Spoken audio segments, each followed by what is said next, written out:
Edith Finch was my first foray into what hardcore gamers like to refer to as walking simulators. I'm not sure how other games in this genre measure up, but if they're half as good as this game, then I'm ready to buy New Balance walking shoes. Walking simulators. Walking simulators are games where you don't have much interaction with your environments. Instead, you're more of a bystander.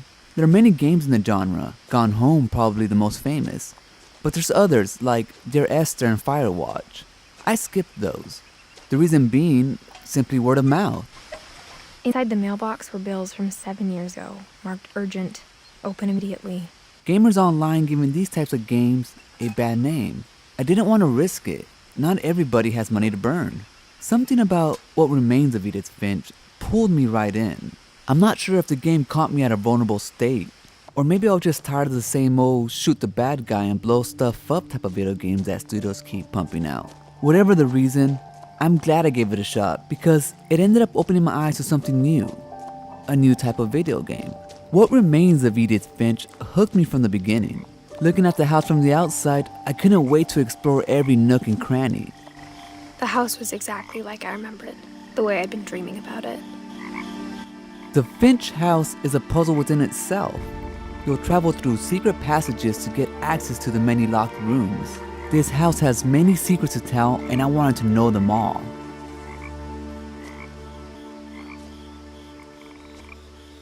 The story in these type of video games is either going to make or break the game. The story is narrated by the player, Edith Finch, and it revolves around the Finch family, a well-off family with an unusual amount of odd deaths that happen to many of them. As you explore the house, you'll get to experience a piece of your family lives, a glimpse of who they were and how they lived, and eventually you get to understand how they died. Great-Grandpa Sven built a music box for Barbara, along with the rest of the house. The gameplay changes depending on which family member you're remembering.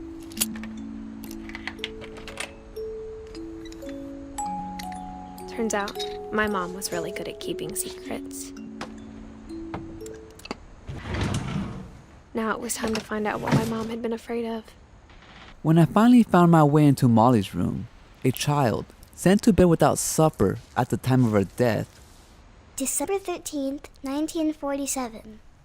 Dear Diary, I'll be gone soon, but I wanted to tell somebody about what's gonna happen. It started when Mom sent me to bed without dinner. I woke up and I was starving, so I looked around for something to eat. As Molly, I was able to play as a cat, a hungry cat chasing a bird on the tree ledges outside my window, my hunger getting so bad that I turned to something more terrifying.